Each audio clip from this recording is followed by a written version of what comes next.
Welcome back to Ask BirdGuy. I am Matthew Daughter, Executive Director of Santa Clara Valley Audubon Society, and we're going to take a look at the My eBird section of eBird.org. So anyway, in this section, you'll learn a little bit about how to store your lists, how to update your lists, how to share your lists, and some of the different fun things you can do with editing and correcting the list and selecting hotspots and such. So sit back, enjoy, and we'll walk you through page by page the My eBird section of the website. And I can tell already that I'm logged in because I can see my name up here. So we're good to go. Here are my stats. I've showed you those before. And we're going to go directly into My eBird. So you can see right away a bunch of stats that relate to My eBird checklists. For example, it says my life list is 1,985 species. That's worldwide. And here I've submitted 3,440 checklists and 1,600 ticks in the ABA area over this year, 250, and this past month, 112. So looking down the list a little bit farther, you can see the checklists are organized by major areas, country, state, province, county. So again, world, 1985, Western Hemisphere, 1524, Eastern Hemisphere, 519, etc. And you can see a bunch of zeros here because I haven't birded in any of these checklist areas this past year, and certainly not this past month. So let's look at country for a moment. United States, 709 species. So back here for a second, here it says ABA area. My current ABA count is 690 species, but that is actually no longer true because the ABA voted to include Hawaii in the ABA checklist area, but eBird has not adopted that yet. So if you go to country, you can see 709. That includes all the United States, all 50 states, and it does not include Canada. So I doubt very much that I have species in Canada that I haven't seen in, well, I take that back actually.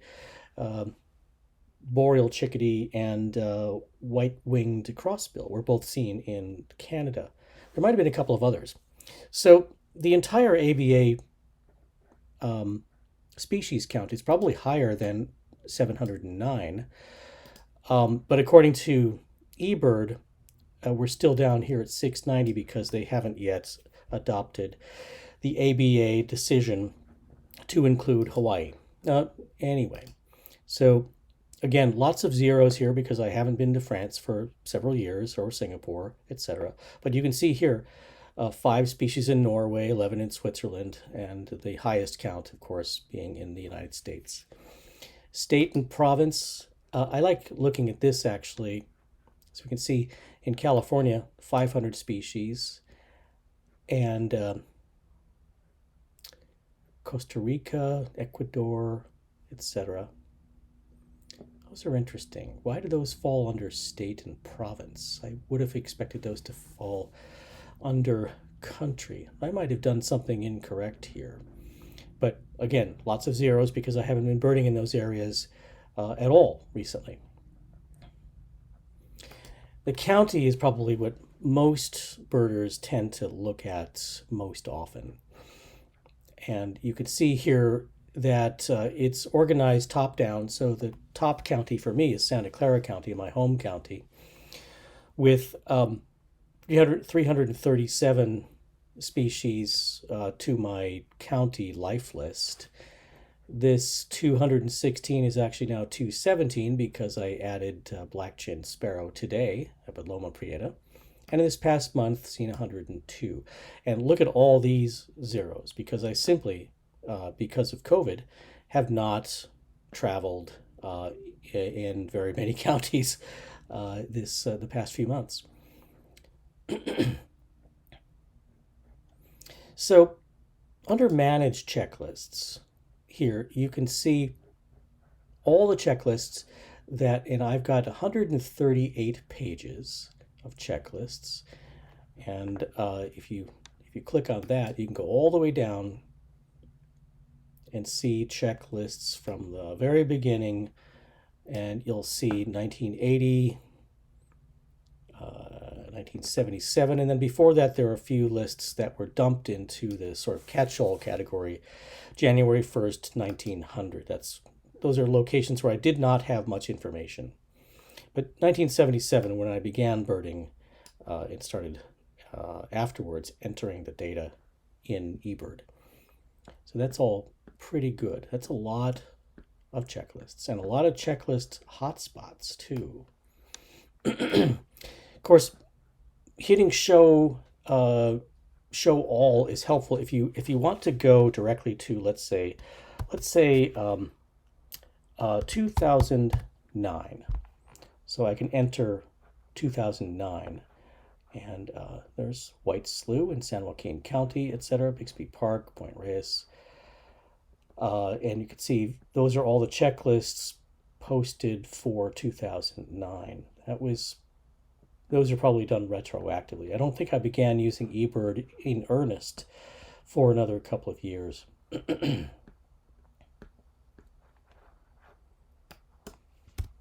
So removing that and going back up to the top. So let's just take a look at Devonshire Park, because I posted this morning, and I intentionally chose to put it in the wrong hotspot because I wanted to show you what I can do now to fix it.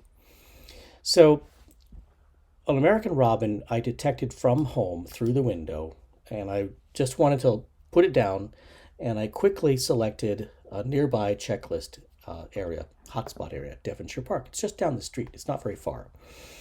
But clearly that's not accurate. I want to put it on our actual home list.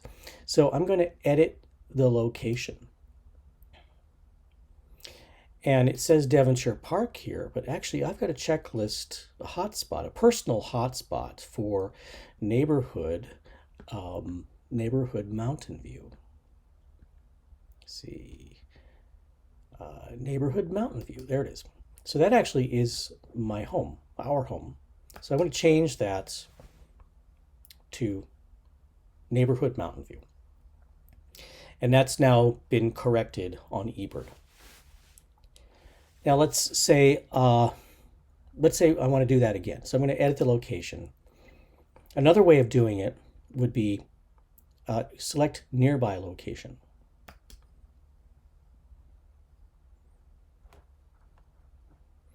So here you can see right around here, that's our home, neighborhood Mountain View. Well, let's say I actually want to put it on that street, which is a broader personal checklist, just pertains to the neighborhood. And Devonshire Park actually is right here. Let's go back to Devonshire Park for a second. So we can change it back to Devonshire Park. There you see Devonshire Park is changed. American robin, at the same time. One more time, let's put it back to where it actually belongs, because I don't like to keep inaccurate lists on eBird very long at all. I like to correct them as soon as I can. So now it's in the correct area, but let's say for whatever reason the date was incorrect. Let's say it was the 24th instead of the 25th. You could change that. Let's say it was a different year. You could go back all the way to 1900 if you wanted. And let's say I began at 7:32 instead of 7:31. And actually, Cricket was here with me, so I'm going to change that to 2. And I'm going to put in a little comment here. House list.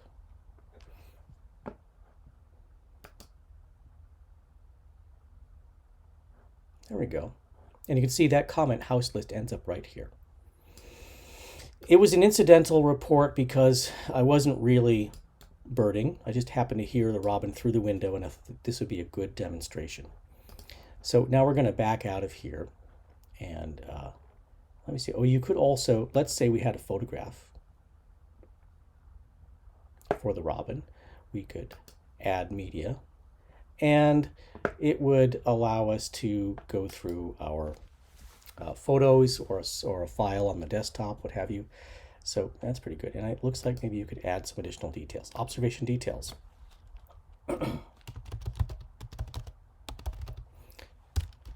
Demonstration. Okay, so now we're done with this. Demonstration ends up immediately underneath where the picture might go, and the house list ends up here where we had there. So I'm going to go back to my eBird and look at manage my checklists again. So any of these things, all the way back to the beginning of time, could be edited. Now, if I wanted to share this list, of course, I would click on share, and I could enter people's email addresses here or usernames, and then hit share. So that's pretty good. And you can go back and see how many, well, here, my shared checklists. These are checklists that people have shared with me, or that I've shared with other people. Actually, I think these are the ones that I have shared, that the people have shared with me. Like a bunch of pelagic trips with Alvaro. He usually does a bunch on one trip. Look at that. These, yeah, these are all from here to up here. That's all one day. We began in Pillar Point and we ended in Pillar Point. That's all one day. It's not uncommon to have multiple checklists like this on a given day, a field trip day with a class or with a boat. You're going to go to different spots, and you're going to want to share your checklists with all the attendees of your field trip.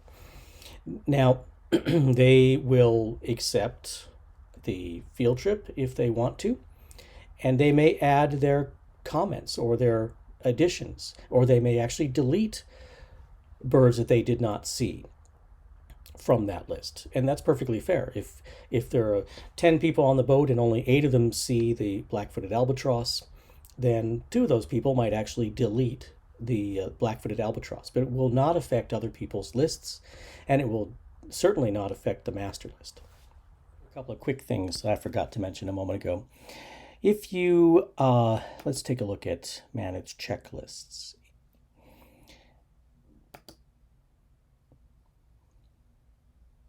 And let's just look at, let me see, Smith Creek Fire Station. So let's say I did the best I could, and I kept a pretty accurate list, but I remember seeing a bird on the trip, which as I looked back at here, and I didn't see it. Let's see, flicker. So there's the flicker, Black Phoebe. But let's say, for example, I remembered seeing a species and I forgot to put it down here. So you could edit species, and you could say, oh, as a matter of fact, there were only 2 common mergansers. There were actually 3. And you could say, oh, I do remember also seeing Anna's hummingbird. In fact, I do remember seeing Anna's hummingbird on that trip. So I'm going to add that right back in now. And I'm going to save that. So now Anna's hummingbird has been added, and any other changes that I might have made would have been recorded. Now, if you're in the habit of sharing a checklist with your friends or other people on a field trip, or an instructor shares a master list with you, and you realize, for example, gosh, Matthew didn't put down wild turkey. I remember seeing some wild turkey. I didn't mention it to the group because I thought everybody saw it. But let's say this person's name is Eric. So Eric saw a wild turkey, And I didn't see it, and I didn't put it on the list that I shared with him. So when he reviews the list and he remembers that he saw a wild turkey, you may see when you look back on the list that it'll say additional species seen by Eric. And it'll say wild turkey. And you'll have the option of adding that to the master list or ignoring it. It depends on what you're trying to do. If you're trying to create a master list, there are possibly reasons why you might want to include it. When you see multiple people saying that they saw a wild turkey as well, and you hadn't included it in the list, you could leave it that way, or you can add it to the master list, depending on whether you recall seeing it or not. Always best to be completely honest, of course. But if you just need to have your memory jogged, and one or two or three of your participants says they saw a turkey, and then upon hearing that you go, oh yeah, I remember that now. I forgot to put that on the list. You could add it. If you do not add it, the master list will not change. If you do add it, the master list will change. What will happen, however, is that other people on that field trip who did not go back and add the turkey, even if they saw it, but they also forgot that they saw it, it will not be added to their list unless you tell them to go back and add it. So just a couple of fun, weird, strange things that happen through the managed checklist and shared checklists. There's another fun thing to consider when you look at the My eBird section of the website. Summarize my observations. So clicking on here, you can see a few options. I would like a week report. Let's see, what was the beginning of this week? Let's say let's just make it May 17th. May 17th. I know I went on some trips since then. I want to find out what I saw during that week. These are the locations I went to. So I'm going to select a couple here because for whatever reason, I'm just interested in those two. And I'm going to press continue and wait a moment. And it'll summarize that on those two trips during that time frame, I saw 20 species. Not a really impressive list. There's black-throated gray warbler. That's pretty fun. Olive-sided and westernwood peewee. So there's some good birds there. It's just not a very big list. Now, if you're an instructor or you're trying to work on a big year or a big day, and you want to do a summary for multiple locations. So let's say you're doing a big day and you've got 12 locations on that one day.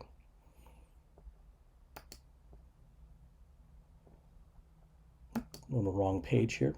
Summarize my observations. So let's say, I think May 15th, wasn't that the global big day?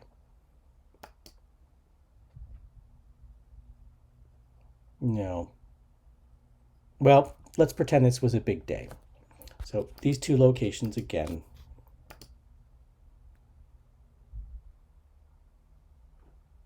You can see 47 species between those 2 days. So you could work this out. Now, if you want to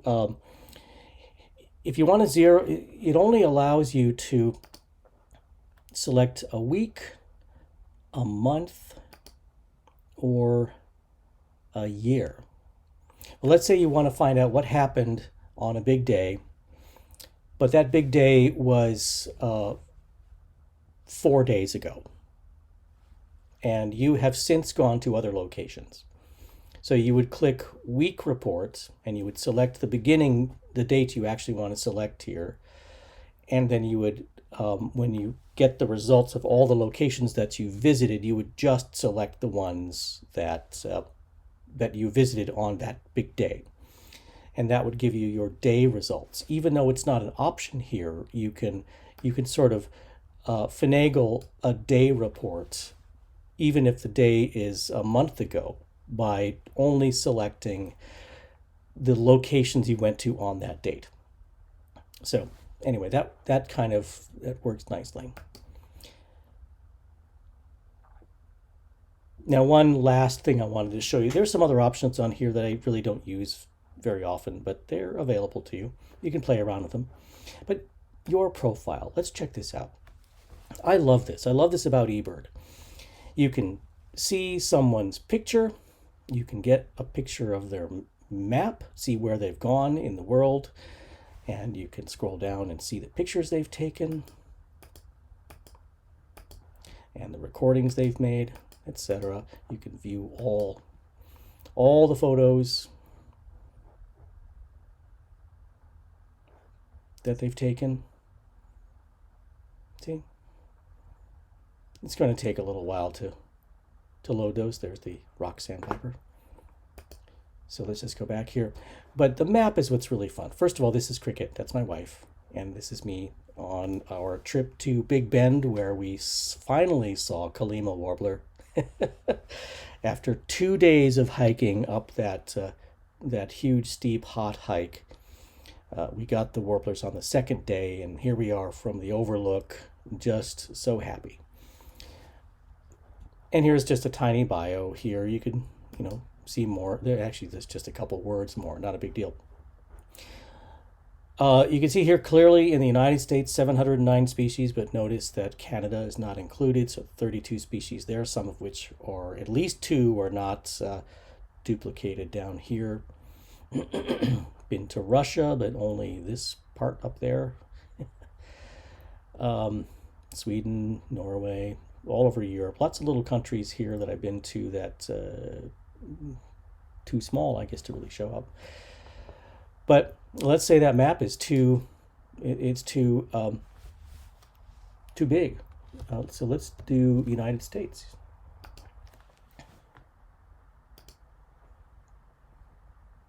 And here you can see that's a better picture. And here you can see how it was that my dad and I came across the country, like that, and how we went to the Southwest here and up to Utah as well after we moved to California, how Kelly and I have gone to Texas and Florida and back to Massachusetts and Michigan and all over the place. So, but plenty of states that we haven't been to, that I haven't been to. I'd love to go. I'd love to light this map up, they say. So clearly California's got the most species, followed perhaps by Texas, Arizona. Massachusetts comes second, it looks like. So that's kind of fun. And you can go further. So you can say California.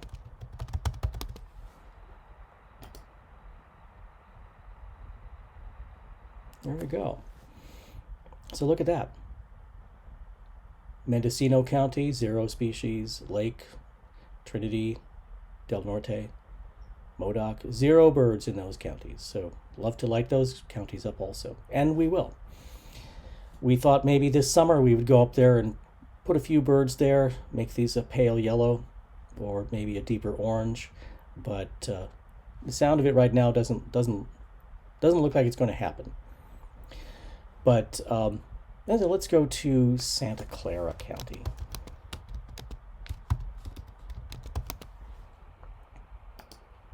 There you go. So the county's not subdivided, but look here. I don't know if you've noticed, but this number keeps changing depending on what this search parameter is. So here we're at 337. 837 species for this county alone, 24 species with photographs, etc. And here, if we click on San Mateo, 324 species, and the numbers are changing. Oh, and look, the photographs have changed also. Maybe we're going to get the Ross's gull here.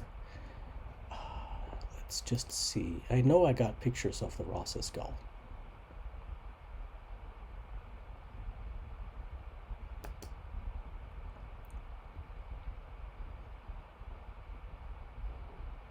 we go. Look at that.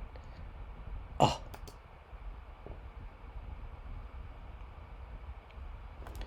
Now for a cell phone shot, that's not so bad. So you can see how this all works under my eBird rather. And we've looked at, we started by looking at manage my checklists. We looked a little bit at my shared checklists. We looked at summarize my observations. And down here, manage my locations. That's if you realize that two checklist areas have got the slightly different name, but they refer to the same place. You could combine them. You can also reassign your personal locations to coincide with actual hotspots, which I recommend, unless you can think of a reason why not to do that, and there may be, but I would recommend using the hotspots as much as possible when you're using checklists. So that pretty much covers what I think are the most fun parts of my eBird. And next up, we're going to talk a little bit about submit. So that's it for this episode of Ask BirdGuy. We went all through the My eBird section of the website. And if you aren't already using the profile page that comes with your account, I suggest you do. It's awfully fun to put an image of yourself and maybe your favorite location, and people will be able to connect a face with your name, and they'll be able to see a little map of where you've traveled. And once again, this could remain completely private if you prefer, but we all know that birding is a social experience, and so many times I've been out birding and someone says, "Oh, Matthew, I know you." It's because they've seen my profile and they've seen a picture, and they now have somebody to talk to in the field. So anyway, give it a try. Next up, we're going to talk about the submit section of the website, mostly through the mobile app, eBird. See you then.